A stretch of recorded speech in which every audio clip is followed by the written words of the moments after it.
آپ مجھے یہ بتائیں، سچ سچ بتائیں، اگر بچے نے ہوم ورک نہ کیا ہو تو ہم اسے سونے دیتے؟ سکول کا ہوم ورک نہ کیا ہو ہم اسے سونے دیتے؟ کبھی بھی نہیں بھائی۔ ارے بھائی اٹھ، پہلے ہوم ورک کر، پھر سو جا، پھر سمجھ جا تیرے دل میں سکول کی اہمیت ہے، دنیا کی اہمیت ہے، قرآن کی اہمیت ہی نہ رہ گئی۔ آپ سمجھ جائیں نا۔ اب آخری بات کر کے، کیونکہ وقت ہو چکا ہے، کہ بچوں کو قرآن کی محبت، لیکن افسوس مجھے اس بات پر، مجھے نہیں، جو دین کو سمجھنے والے ہیں انہیں بھی ہوتا ہے، جو دین کو سمجھنے والے ہیں، کیونکہ اللہ کا فضل کیا ہے؟ جسے دین کی سمجھ آ جائے۔ یہ دنیا اللہ کا فضل نہیں ہے، یہ دنیا کا مال دولت یہ اللہ کا فضل نہیں۔ آقا نے فرمایا فضل کیا ہے؟ جسے اللہ کی دین کی سمجھ عطا ہو۔ جو دین کو سمجھنے والے وہ اس بات پر افسوس کرتے ہیں، مجھے بتاؤ، ایک ہی گھر سے دو بچے نکلے، ایک ہی گھر سے دو بچے نکلے، ایک سکول جانے والا، ایک مدرسے جانے والا۔ اب جو سکول جانے والا وہ جانتے ہیں نا، پینٹ شرٹ پائی ہوئی، پہنی ہوئی، ٹائی لگی ہوئی، بوٹ پہنے ہوئے، ڈریس کیسا ہے، لباس کیسا ہے، دیکھنے والا کہتا ہے کیا بات ہے بھائی، بچہ کتنا خوبصورت ہے، گڈ لباس ہے۔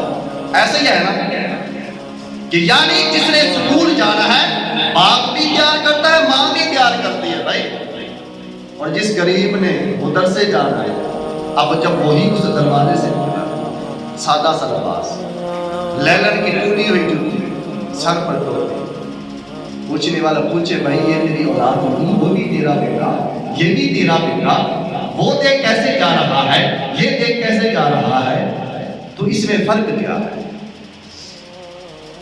آپ نے شاید اندازہ نہ کیا ہو، لیکن جو میں سمجھانا چاہتا ہوں، جو فرق ہے وہ میں آپ کو بتاتا ہوں۔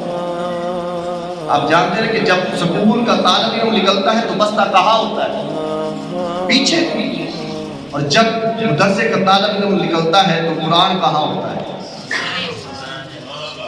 قرآن کہاں ہوتا ہے؟ سینے پر۔ فرق یہ ہے جو میں سمجھانا چاہتا ہوں، سکول چیخ چیخ کر تمہیں یہ کہتا ہے ارے مجھ پر توجہ دینے والوں، مجھ کو اہمیت دینے والوں، میں تمہارے ضمیر کو جھنجھوڑ رہا ہوں، میں تمہارے ضمیر کو جگا رہا ہوں، دیکھو آج بھی میں پیچھے ہوں، تمہارے مرنے کے بعد بھی میں پیچھے رہ جاؤں گا، اور قرآن تمہارے ضمیر کو جھنجھوڑتا ہے، تمہیں کہتا ہے ارے بھائی دیکھو آج بھی سینے کے ساتھ لگا ہوں، تمہارے مرنے کے بعد بھی میں تمہارے سینے کے ساتھ لگا ہوں، آج بھی تمہارے آگے ہوں، تمہارے مرنے کے بعد بھی تمہارے آگے ہوں۔ تو بتاؤ کس کی اہمیت ہے؟ یہ جو پیچھے ہے کہ جو آگے ہے؟ تو فیصلہ ہم نے خود کرنا ہے، فیصلہ ہم نے خود کرنا ہے، کس کو توجہ دینی ہے، اپنی اولاد کی تربیت کیسے کرنی ہے۔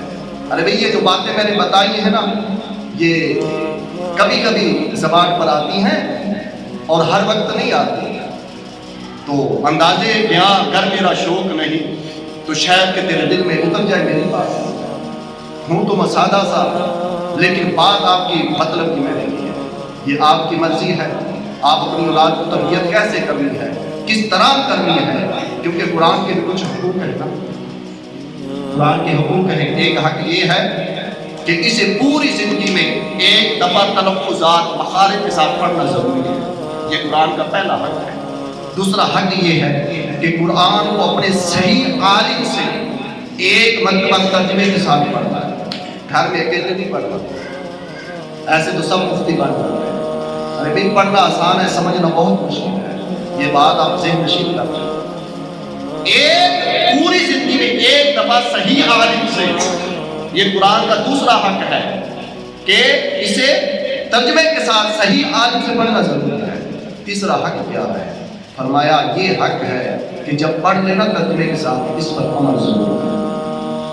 آپ خود اندازہ کر لیں ہم میں سے کتنے لوگ ہیں کہ قرآن کو کبھی کھولا بھی ہو، قرآن کو کبھی پڑھا بھی ہو، اسے بھی نہیں پڑھا، کتنے دن گزر گئے، مہینے گزر گئے، سال گزر گئے، کہیں تو ایسے سال بعد بھی لکھو، تو بتاؤ یہ کون سا ہم؟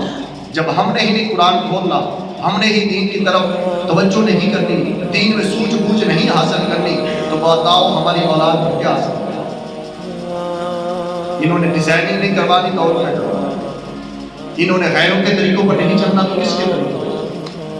تو بتاؤ، خود فیصلہ کر لو.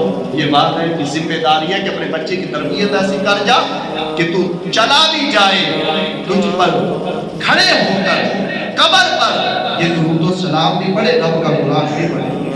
ایسی تربیت